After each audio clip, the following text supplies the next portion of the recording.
quite a few fundamental misconceptions that we might need our better understanding. You need a better understanding. You might think you understand, but you don't. There is certainly a warfare in the spirit.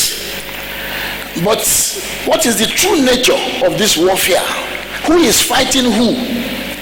How do we engage in spiritual warfare successfully? The battle line is drawn, essentially, this is the warfare. There's a battle line between an ex-employee of God who got fired. He wasn't happy that he was fired, and is fighting his former employer.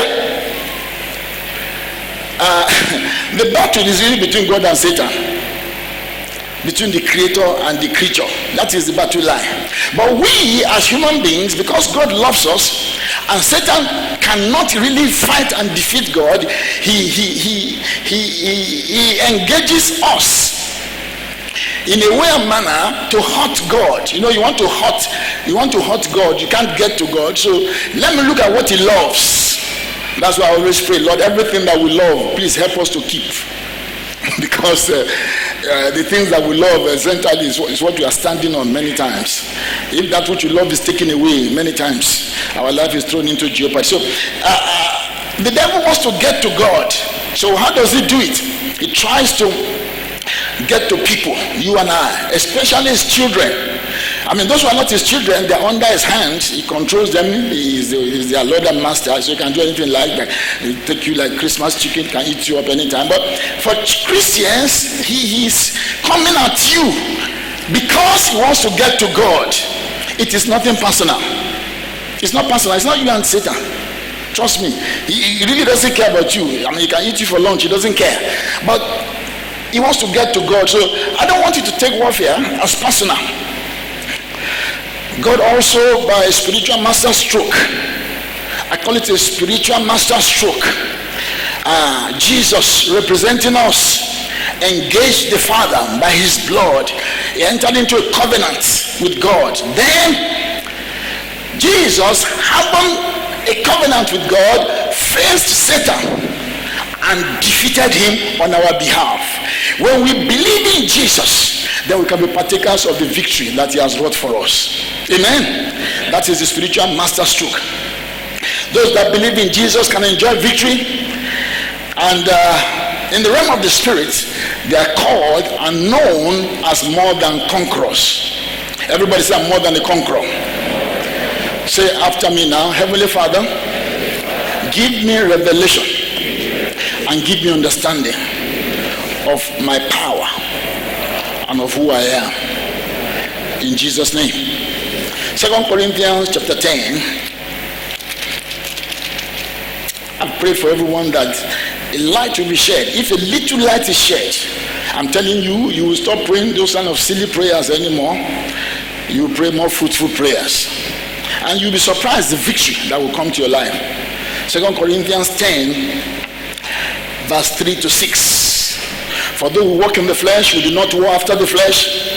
For the weapons of our warfare are not carnal, that are man-made, but mighty through God to the pulling down strongholds, casting down imaginations, and every high thing that exalted itself against the knowledge of God, and bringing into captivity every thought to the obedience of Christ. Verse 6. And having in a readiness to revenge all disobedience when your own obedience is fulfilled, or some translation says is complete. Let me make 3 initial thoughts. Number 1, the Lord Jesus Christ has won a comprehensive victory over Satan. That is a fact. And I say, bam! Everybody say, bam! That is reality. When the judge in the court hits his gavel, bam! Nothing can change it, nothing can be added to it. The Lord Jesus Christ has won a comprehensive victory over Satan. Everybody say, bam! Say it, oh. You must hear this, oh. Hear it in your spirit. He has won a comprehensive victory over Satan and all his demons and all their works for all mankind through the death on the cross. That some people say I like reality. Friends, that is reality. Is a reality, is a factoid. It is a truism. Colossians 2 verse 15, he spoiled principalities and powers. The Bible says he made a show of them openly, triumphing over them in it. Hear that and hear it very well. Jesus is not going to. He didn't just do it. He has. It is a present tense continuous that Jesus has defeated Satan. Can I hear bam again? Number 2, this victory is not a partial, gradual, progressive, or ongoing victory. It is not gradual. It is not progressive. It is not ongoing. No. Rather, it is absolute, total, complete, and perfect, and final. I pile up all those things. And then you say, bam. It is not gradual. It is absolute. It is total. It is complete. It is perfect. It is final. Bam! Number 3. He did not just win it for himself, but he won it for us that put our trust in him. Bam! Friends, if you get it, you don't stop fighting. You just begin to smile and rejoice, no matter what is happening. It's not just for himself. He didn't win it. He didn't need to defeat Satan. He's a creature. But he won it for us who will trust in him. All the benefits, all the profits of Christ's death and resurrection are credited to our account. Everybody say, bam! It is credited to, it's in my account right now. 1 Corinthians 15:57, but thanks be to God who giveth us the victory through our Lord Jesus Christ. That's the scripture for it. He's giving us victory. You can say bam if you like. When you get to your house today, you continue to say bam there. 1 John chapter 5, for whatsoever is born of God. 1 John chapter 5 verse 4, for whatsoever is born of God overcometh the world, and this is the victory that overcometh the world, even our faith. Some people are getting it now. Who is he that overcometh the world? But he that believeth that Jesus is the Son of God. How do you overcome this world? By believing in Jesus. There is no other way. Certainly not by prayer. I can assure you, you don't overcome this world by prayer. No. You overcome this world by believing in your heart in Jesus. That puts you potentially in the place of victory. Amen? You can say bam again. So then why do we still have problems with Satan? Why do we have problems all over the place in spite of this? Principally because Satan has some time to live and to operate in the world. Principally because Satan still has some time to operate in this world as long as the lease of Adam continues. What do I mean by the lease of Adam? When God created Adam, he made him the owner of the universe. He put him in the Garden of Eden and made him the general overseer. He made him the generalissimo, the commander-in-chief of the earth.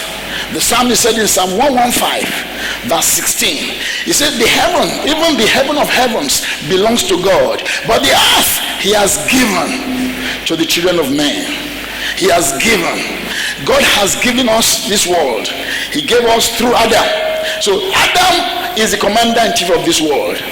But Adam did something. It is called treason. He took that authority that God gave him, he gave it to Satan. By serving Satan. Bow down to Satan. You know, when Jesus was preaching, Jesus said, when Jesus was being tempted, Satan said to him, if you bow down to me, this world that has been given to me, I'll give it to you. Now somebody said it wasn't a temptation. It was a temptation. If it wasn't a temptation, God will not call it a temptation. For one, it shows that Satan had it. He should have known that Jesus has it. I mean, Jesus knows that. So when he said he was going to give it to Satan, he was going to give it to him because he has it. The devil has this world under his control. The government, the hospitals, everything in this world is under the control of Satan. He is called the God of this world. 2 Corinthians chapter 4 verse 4. He is the God of this world. He owns this world. Man, Jesus defeated him, and he got a few people to believe in him and demonstrate the victory that Jesus has got, so that when you look at those people, you can see their lives that, oh, these people believe in Jesus. That is why they have victory over Satan. That is the whole lesson. That's why we are still living, to demonstrate to the principalities and powers the wisdom, the manifold wisdom of God. So what am I saying? The reason we still have problem with Satan is because he's the God of this world and he's still operating. As long as the lease of Adam is still here, the lease that is like you are living in a rented apartment. The landlord has given you the house, so you pay him regularly, and he cannot drive you out as long as you pay your rent. He can't. There's no court he will take you to that can drive you out before your rent expires.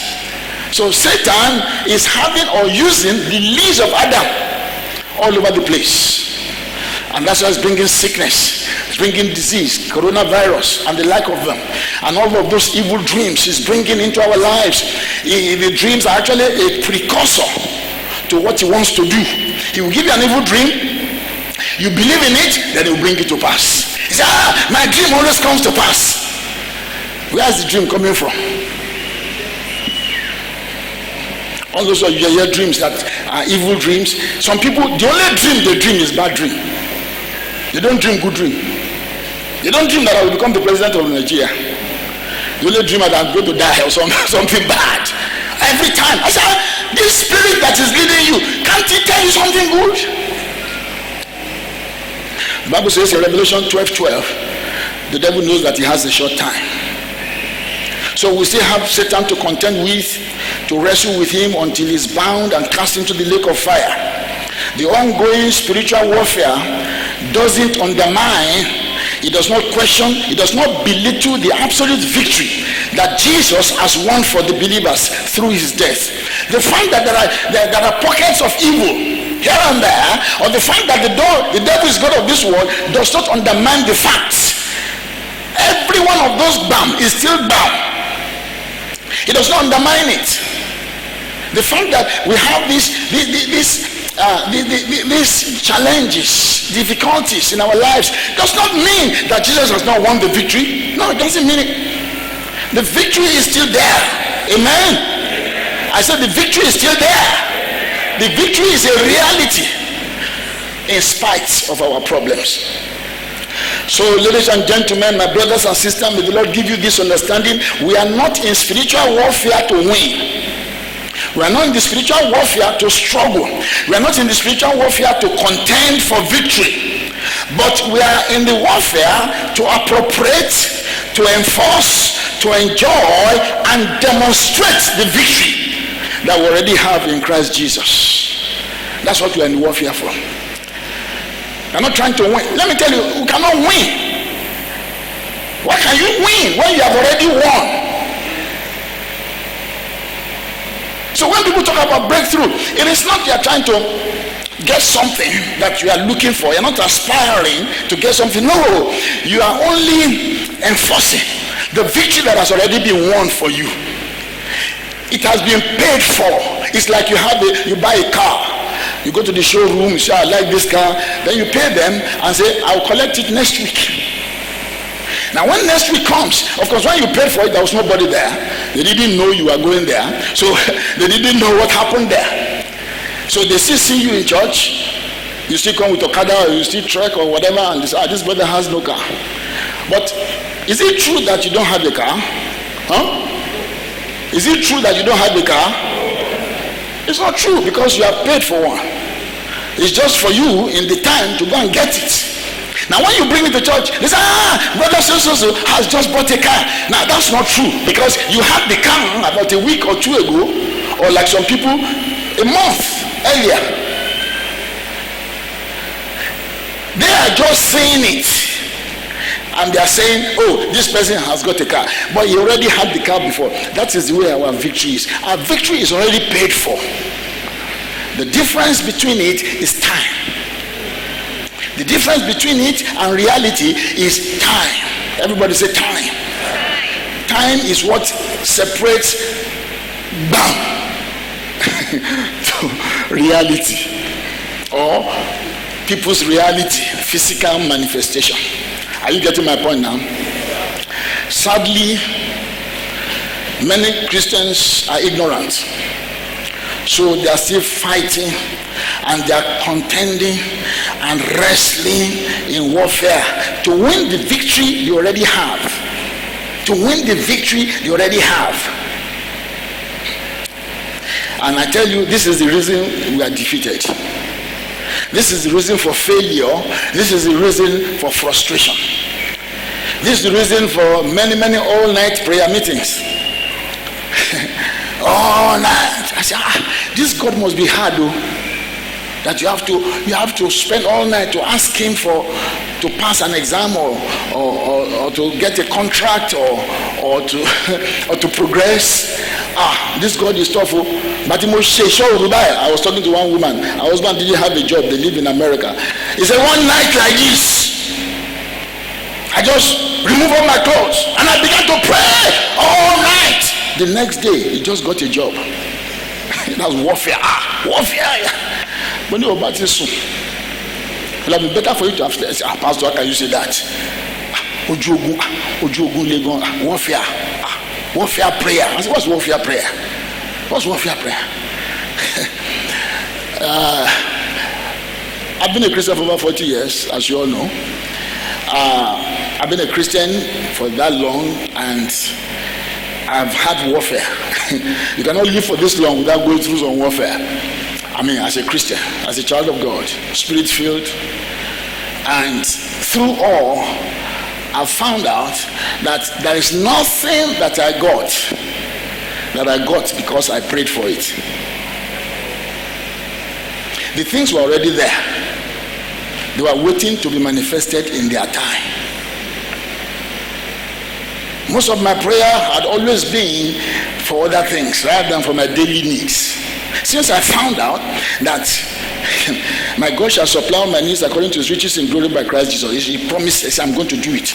And then he taught us, pray, give us this day our daily bread. That's what he said. He didn't say I should fight any demon, the demon of prosperity, the demon of this, the demon of that. No, he didn't tell me that. He just told me that if I will believe and serve him, he says, I will spend my days in prosperity and in pleasure. That's in Job. He said, if you obey and serve me, you will spend your days in prosperity. So I spend my days serving him. That's why I obey him. I make sure I obey him. And when I disobey quickly, I say, God, please forgive me. I was thinking like this. I'm happy. And all through the changing sins of life, ladies and gentlemen, the sins of life quickly change. Can change like this in a second. My life was spun around in a second of time. I found out that if I obey and serve him, he will take care of me. Demons have come to me. I've been to the lion's den. I've been to the valley of the shadow of death. I have been to all kinds of places in the spirit and even in the physical. My life hanging on the balance. I've had my children sick unto the point of death. I've had my wife critically ill unto the point of death. I've had all kinds of experiences. There's no experience that someone's going to come up with and say, Pastor, have you seen this before? Yet, I found out that Jesus holds my hand and walks through the fire with me. If I just stay with him.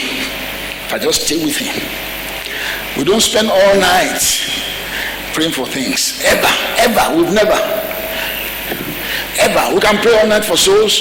We can pray all night for issues of life. I mean, people's issues. But never, oh God, give me car. Oh God, give me house. All those things just come in their time, according to the will of God. Are you saying that's how you overcome spiritual demons? Yes, that's the way to overcome them. How? Stay with Jesus. Amen? All right, so let me give you some few points. So I'm going to start preaching now. Let me give you this understanding. Number one, we are not fighting a physical battle. The warfare is not a physical one.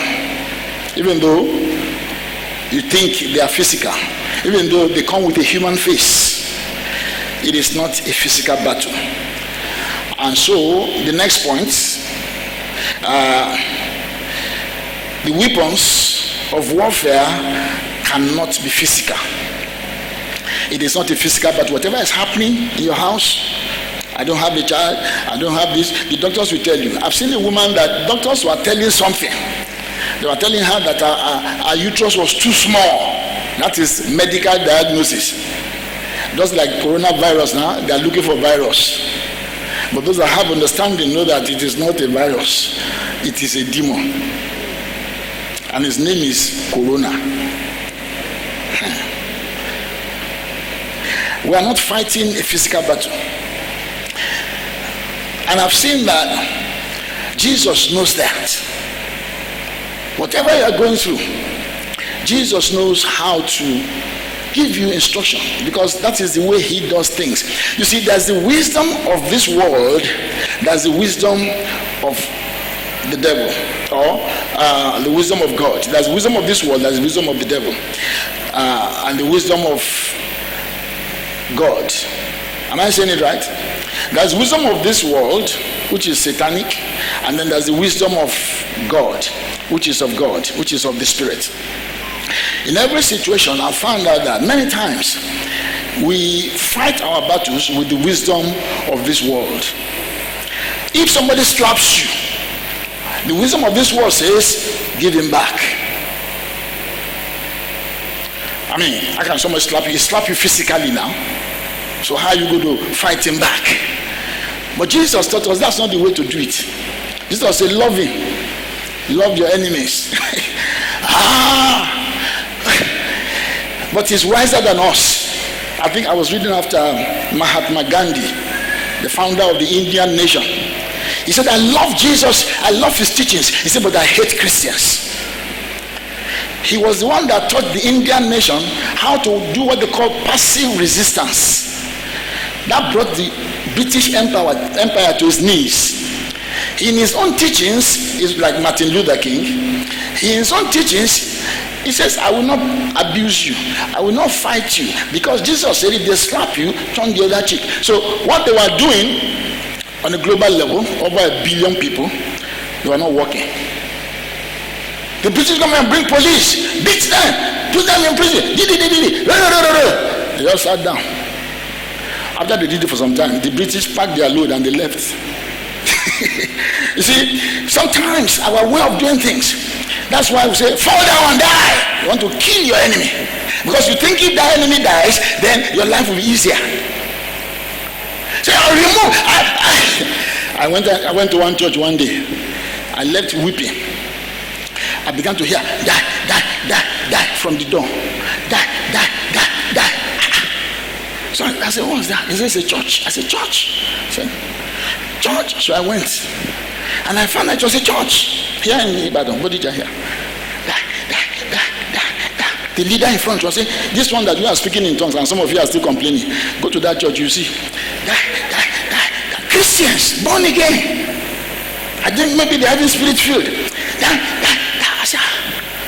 I said, these are human beings. Killing another human being that should die. Why do you want to kill him? Because it's someone that will not allow me to pass. I remove him, I die, I kill him. I say, want to kill a human being like yourself? I say, yes.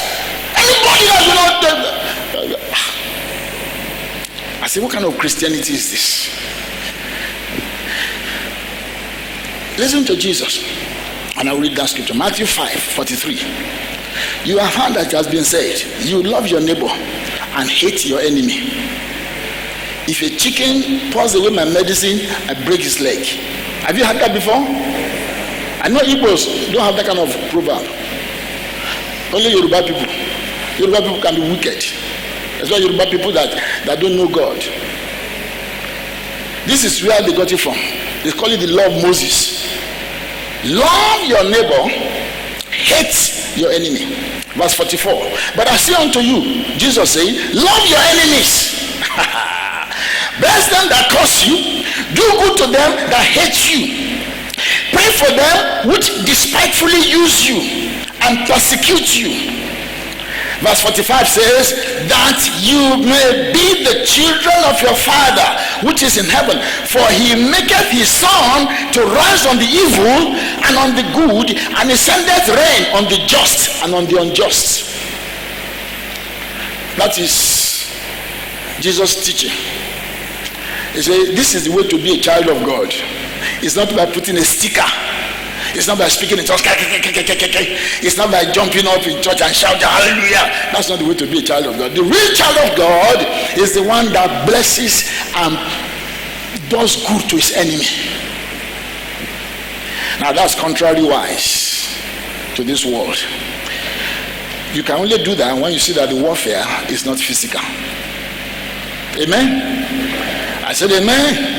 I know it's a tall order.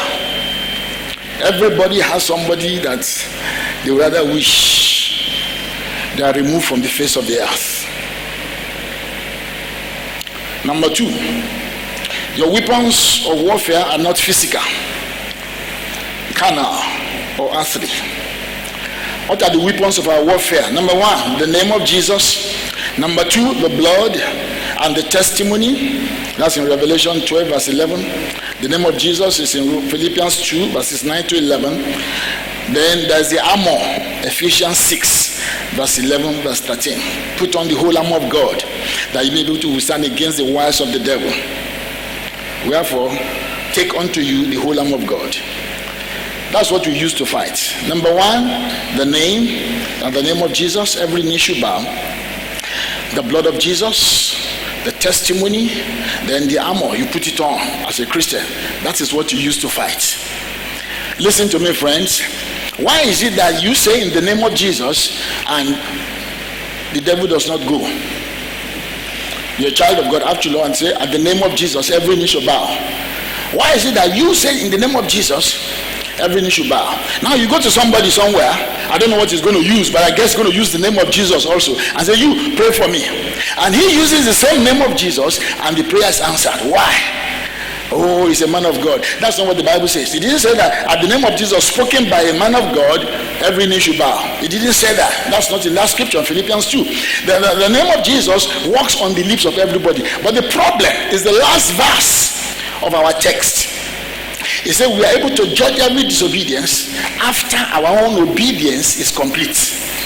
You are living in disobedience, and then you want to fight and judge the disobedience of demons. He won't answer you. The reason many times our warfare persists is because of the lifestyle we're living, and nothing can bring it to pass. That victory, you will never get it until you change the way you are living. Some people are so selfish, self-centered. You think the world is for you. You think the world was created for you. No. That's why you want your enemy to die. What right do you have to live that he doesn't have? Because you think my own answer to prayer is what is most important. So let him die. I don't care. As long as I get answers to my prayer. You know, you're not going to get the answer to that prayer as long as you don't do what Jesus taught us. Love your enemy. Don't be full of evil speaking.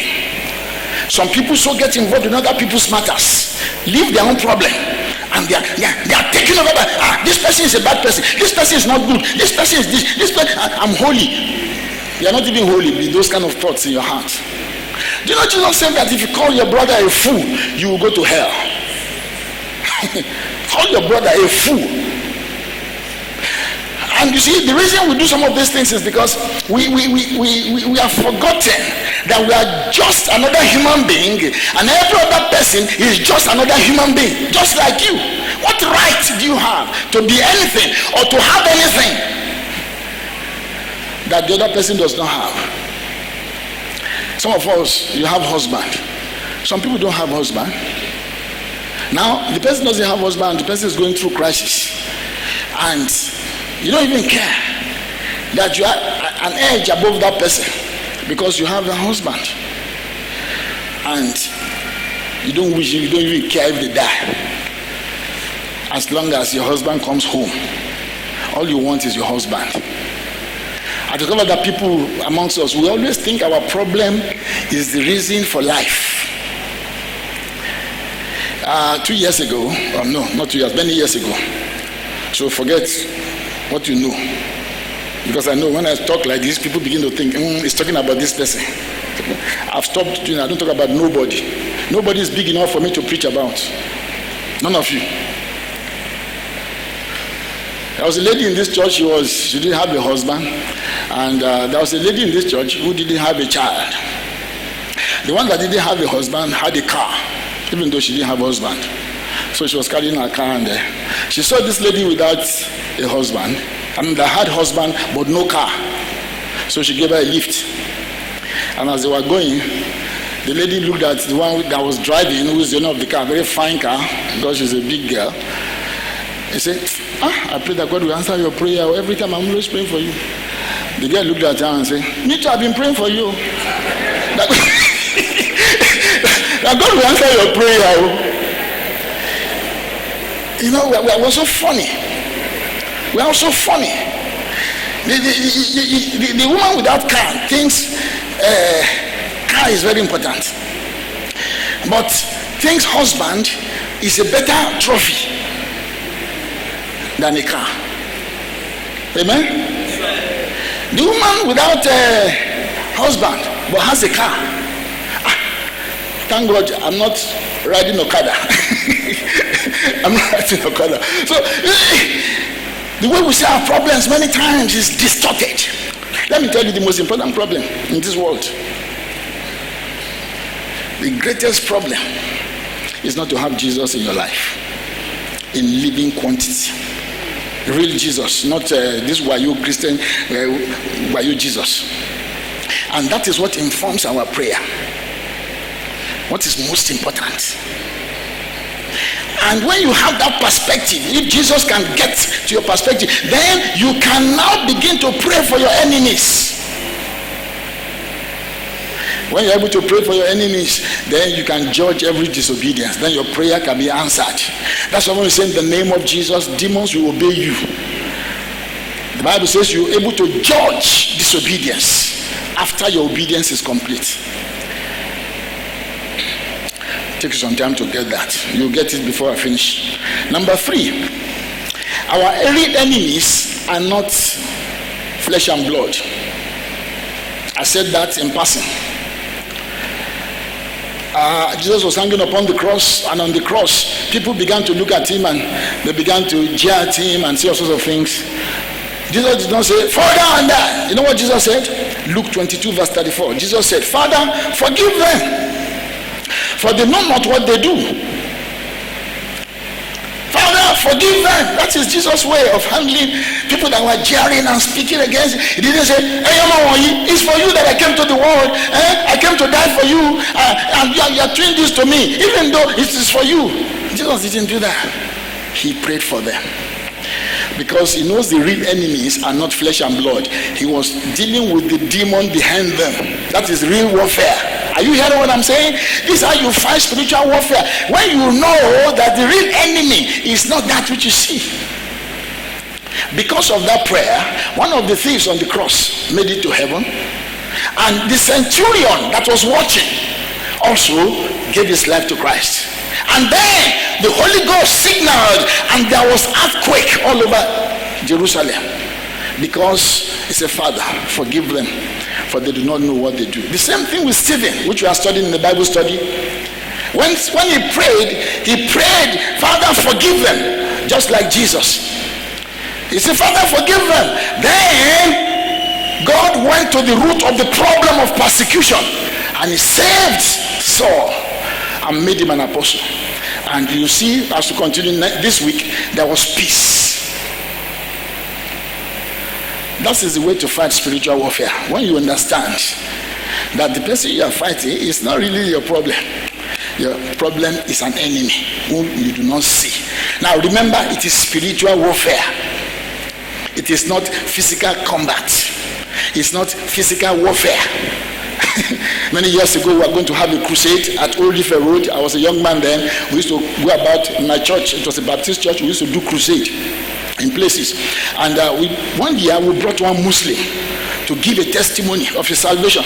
So we set up a stage at Old Ife Road, and we had people come, and then it began to rain heavily. We stood in the rain until the rain finished. Then this brother that we brought was in the occult before. So, he was in the Muslim religion. So he announced that he's going to share his testimony. So Muslims came to the crusade. They waited for the rain to finish. And they came. And they said, we want to hear today. Because we had announced, Brother Musirilu is going to give his testimony. So they came to hear. And when they landed on the place, they went straight to our brother Musirilu. And they gave him a dirty slap. Wow! This Muslim with short knicker. Brother Musirilu he said, even though the weapons of our warfare are not carnal, he gave them. He said, I still remember. If not be Jesus. So I was the chairman of the convention committee. So I went to grab Brother Musirilu. I said, Brother Musirilu. Brother Musirilu had finished there before I could get there. We're all prone to do that. There was a brother that armed robbers stopped on the express road. He got born again in this church, and he was on the express road, and as he was coming, armed robbers stopped them, and they used their cutlass. They cut him, and he went into the bush. Eventually he was salvaged, and I went to see him in the hospital and all that. So when I go to the hospital, I said, brother, what happened? He said, Pastor, this is the problem with this born again. No, this born again. He said, if it was me, me. He said he had some things that is that if he says it like this, they will just be falling down like this. I said, so what happened? He said, well, when I came to Stone Church, I gave my life to Christ. I put away all those things. He said, when I'm going out, I used to have this thing. Igbadi, then Igbawo. That when he wants to talk, he will shift it up like this. He said, if he shifts this one, anything he says will happen. He said, when he shifts this one, they will not be able to move from. I said, I've had some other people talk like that in church, not exactly that way, but look, if it was me that you knew before, you'll not be able to leave this place. I'll just look at them like this. Now, in Christ, you stop all that, because your enemies are not flesh and blood. That same spirit will bring into prayer. I'm coming in a minute to something very important. We think by shouting, out of the anger and out of the displeasure or out of the pain we are going through, we think energy that you used to use before, you channel it into this. It doesn't work like that in things of the spirit. The work must happen in you to bless your enemies, because those your enemies are physical, but the real enemy which you want to overcome is spiritual. And it is that enemy that you cannot reach him with your anger. You can't reach him with your noise. It doesn't affect him. You just be laughing. There was a day I was praying for some demons, and I laid hands on the woman. The woman fell down. Then, the young people that do deliverance, they get down. It was going for about 20 minutes. So I went to look at the girl. She was smiling. And my brothers were,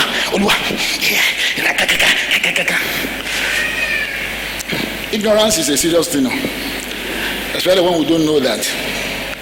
Satan has deceived many believers to engage in wrestling and contending against their fellow men, thinking they are fighting spiritual warfare. I have a friend who was a Muslim, he's now a Christian. He, because he has a lot of money, he used to bring prayer warriors into his house. He give them a room, he will pay them, they'll pray for a week in his house. But during that time, they'll be eating. Muslim. He thinks only those people can pray. So he said, these are prayer warriors. So he paid them, and then they come to his house and they be praying. So after he got saved, I said, and I was saying all these things. He said, but they used to come to my house and they be praying. He said, the only thing I discovered was that the food they were eating was just as plenty as the one that we that were not praying. He's a doctor, so he goes to work all day. He's always working.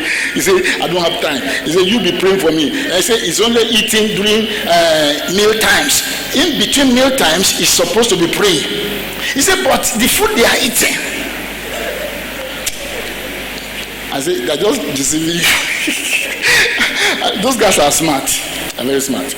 Those prayer warriors. Let me take the last. Number 4. The battleground is the mind. This will lead me to the last point. So I'm going to take the two of them together. Listen to me carefully. The battleground is not there in the heavenlies, because really in the realm of the spirit there's no distance. The battleground is in the mind. You will either stand or fall to all the schemes or the wiles of the devil that he speaks to your mind. You either stand or fall for it. That is where dreams come. That is where what ifs, what if comes. What if you have cancer? What if you have you don't pass this exam? What if you have an accident? That is where they come from. Here. Everybody say here. That is where it is. It's not far. It's not somewhere. It's here. The devil is an expert. And what does he do? He builds strongholds, imaginations, arguments, and reasonings. That's what the devil does. And listen to my words and read my lips very well. Build. I'm a master builder. As an architect, I can tell you that. You build small by small. You don't build like this. No, small by small. And the enemy is an expert. He'll be building it. He's very slow, very cool. He can start when you are a child. It does not manifest until you become an adult. He builds what the Bible describes as strongholds. They are so strong that the Bible says they are strong. God himself knows they are strong. And I found out they start small by small. And that's why the Bible says, don't give the devil a foothold. Ephesians 4:27. Don't give him a foothold. Don't give him space. That is where warfare takes place. It's in the mind. And it's done small by small. And don't give him a foothold. Actually, some translation says a toe space. That is, don't allow the big toe to enter. Don't talk about foothold. Because it's small by small. Small by small. This becomes the source of restlessness, fear, failure, frustration, defeat, or even death. Even death. People die. Not because there is some big devil somewhere. No. From the mind. That is where we are defeated. That's why the Bible says, as a man thinketh, so is he. If you think you are going to fail, you will fail. Like my friend, every time she has that dream, she knows something bad is going to happen. The devil has built it small by small. She has many times, her bag has been taken. There was a day she even dreamt that her bag that was not by her, it was in her car. It was in the car that, in the dream, no, in the car, in the dream, that the bag was stolen. So what the devil said was, this is a mega problem. Mega. When the bag was by your side and they stole it in the dream, small problem. Now the bag is in your car, mega problem. And you know what? That was what happened. So I taught her this. I said the first thing you do is don't even pray about it. I said don't pray about it. He said, I have to pray. Return. What of return to sender? I said don't return anything. I'm teaching you today. Listen to me. Return to sender. Don't. Immediately you return to sender, you have opened the virus. You know, if there's an attachment, if they send an attachment to you in your email, just opening it to see what is there, you're in trouble. Do you know that? Do you know that? Everybody that uses email should know that. I've fallen into their problem twice. Even though I've been taught not to do it, but I forget and I open it again. They took over my email and they began to send emails to everybody. My wife knows what I'm talking about. So I found out that the best way to handle a virus is not to open it at all. By doing that, one, you're showing that you don't believe it. If it comes, you know, there's nothing to worry about. When I told her that, she argued a little bit, but she respects me enough, so she said she will prove it. That's what she did. And she was surprised, nothing happened. When they stole her bag again, then they stole her bag again, and she didn't pray, she didn't call me, she didn't drink. She has been to deliverance everywhere. They've casted out every spirit, known and unknown, living and dead. They've casted out every spirit. They almost casted out her human spirit. Dear Loku, this is a very intelligent woman. She's a top director general in the federal ministry in Abuja. Top woman. But spiritual understanding is different from book understanding. The ways of the spirit are different from the ways of the flesh. So this woman refused to open it. And I use all the scripture to explain to her. The Bible says, keep your heart with all diligence. Proverbs 4:23. For out of it comes the issues of life. I say, reduce all the rubbish that you watch, so that your heart is clean. Get it cleaner. Because the devil puts small things there. After some time, you believe it. You watch Nollywood to a point. You believe your husband is having an affair, even when there is no affair. You watch it enough to know that your mother-in-law is about to kill you, even though she's not trying to kill you. You watch it enough that you believe the ways of this world so much, you live by the ways of this world. Because it's doing small by small, it has become a stronghold. So your belief system is just like the world. You compare yourself to the people of the world. You compare yourself to rich people. You compare yourself to your classmates. You compare yourself to your neighbor. You do all those things. And all of us have that problem.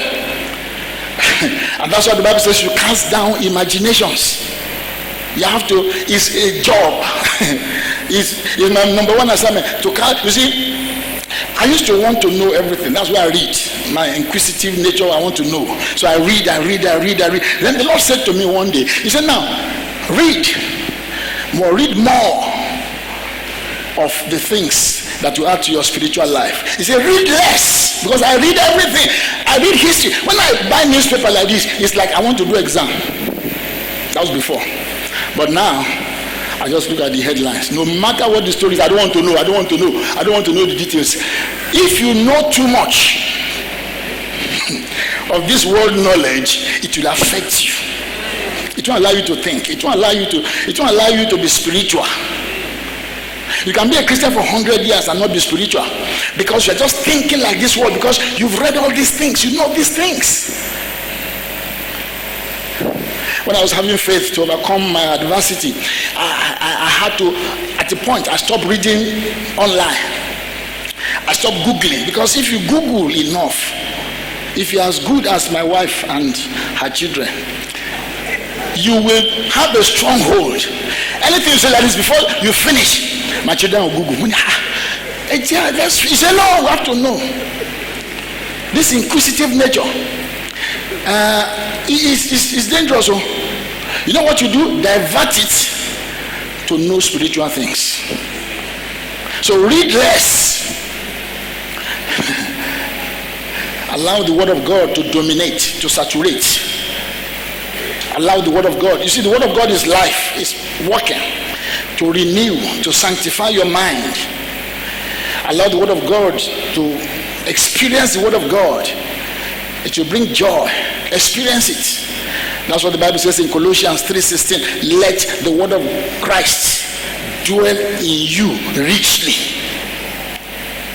in all wisdom, teaching and admonishing one another in psalms and hymns and spiritual songs, singing with grace in your hearts to the Lord. That will bring me to the next point. But let me quickly emphasize the fact that the word of Christ dwelling richly in you is very important to have victory in warfare. If the word of God is not rich, it doesn't have to be many scriptures. Just one is enough. I'm telling you. That one will now walk by the Holy Spirit. You will now be living by that one. Sometimes I wake up in the middle of the night with one scripture and I begin to think on it and meditate upon it. God is using to prepare me for the day when I'm going to get some bad news. Now, because that word has come in my heart, I'm able to handle the bad news. I'm better at handling the bad news. It's work. It takes time. Not just coming to church and listening to a good message. You have to let it. If God touched you on Friday, let me tell you this. It is not how dramatic the touch is. It's not whether you fall down or you don't feel anything or you are feeling hot. One lady at the all night, she was sharing this with me. As I told everybody to sit down, I said, if God touches you, stand up. She said she was sitting down. Somebody came to her side and put something in her hand. And that somebody said, stand up. It wasn't me now. Now that's a bizarre experience. Now, it's not, you don't have to have that kind of experience. Whatever you are, you have to learn this. The nature of encounter is known not by that which happened, but by what will eventually happen. Because as you meet God like that, in an experience that is difficult to explain, you will begin to yield more and more of yourself as the Spirit of God takes more and more of your life. That's Christianity. Less of you, more of God. That's what encounter. That's why God comes into our hearts. That's why He comes into our life. Less of you, more of Him. Less of you. That is where we talk of spiritual growth. Spiritual growth is when you are less of yourself and more of the Holy Spirit. I take the last point. Open the gates, or put up the gates. Open to Isaiah 60. This is the last point, but probably a very important point also. It's not more important, it's just, did I say Isaiah? Isaiah chapter 60. I'll stop here. Isaiah 60, verse 18. Violence shall no more be had in thy land, wasting nor destruction within thy borders, but thou shalt call thy walls salvation and thy gates praise. The reason that violence shall not be had is because there's a war, which is salvation, you are saved, but there's a gate, which is called praise. The Spirit of the Lord said this to me. He said, cities, listen now, you must hear this. Cities that have walls with no gates are not totally safe. Can I repeat that? Cities that have walls without gates, they are not totally safe. What's that saying? Salvation without praise can never keep your city safe.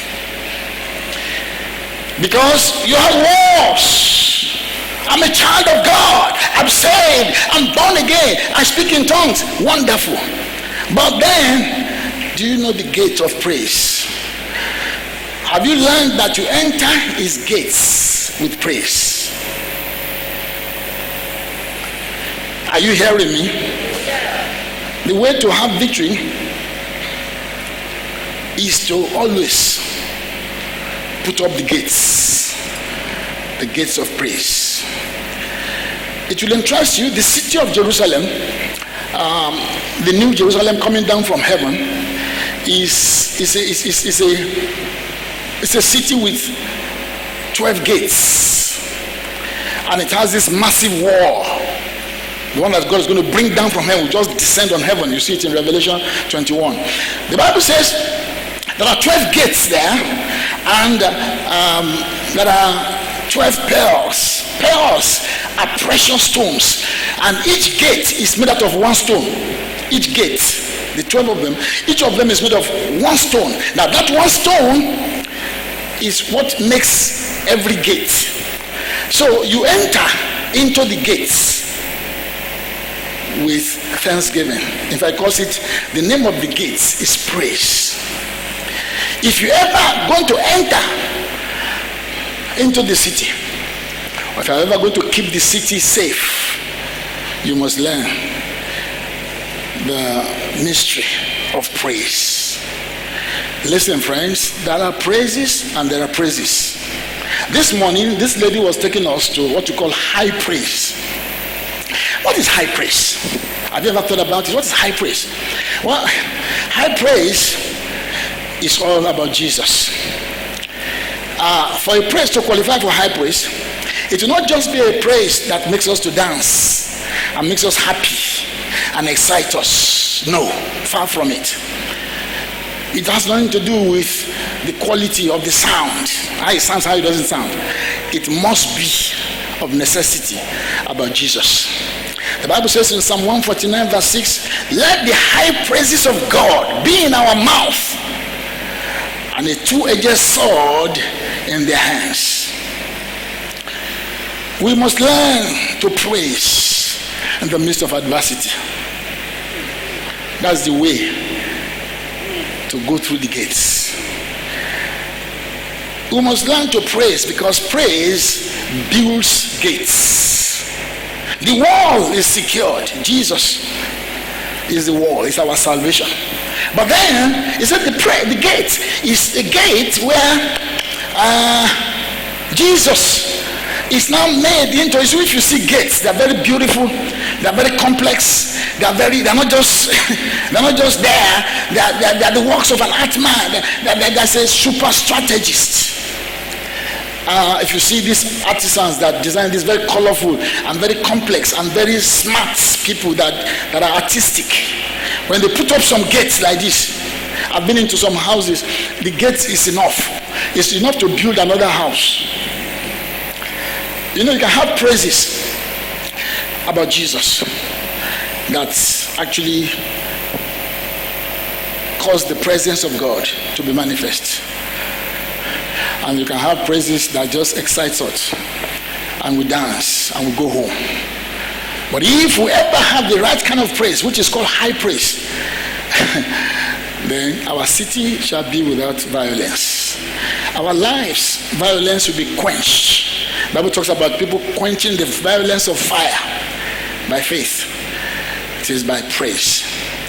When our prayer moves from prayer to praise, then we begin to enter into God's presence. Then we begin to enjoy him. Jesus is the reason for everything, because he is the reason behind everything. It was his coming to the world that made all these things we are saying. Anything, prayer, dancing, singing, anything, is because of Jesus.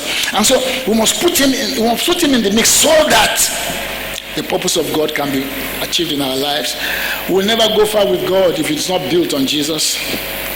We'll never go far on Jesus, even in the work we are building, until we get to put Jesus in the mix. Cities with walls but have no gates are not totally safe. Are not totally safe. When you want to sleep in the night, after you've commanded all the devils, say, Lord, I thank you. My Father, which art in heaven, hallowed be thy name. Thy kingdom come. Thy will be done on earth as in heaven. Give me this day my daily bread. And then, for thine is the glory. Thine is the power. Thine is the majesty. That is the way you end your day. When you wake up in the morning, start with praise. When you're sleeping at night, in that way, you not only have war, you also have what? Gates. You get me? So you? Oh yeah, I did.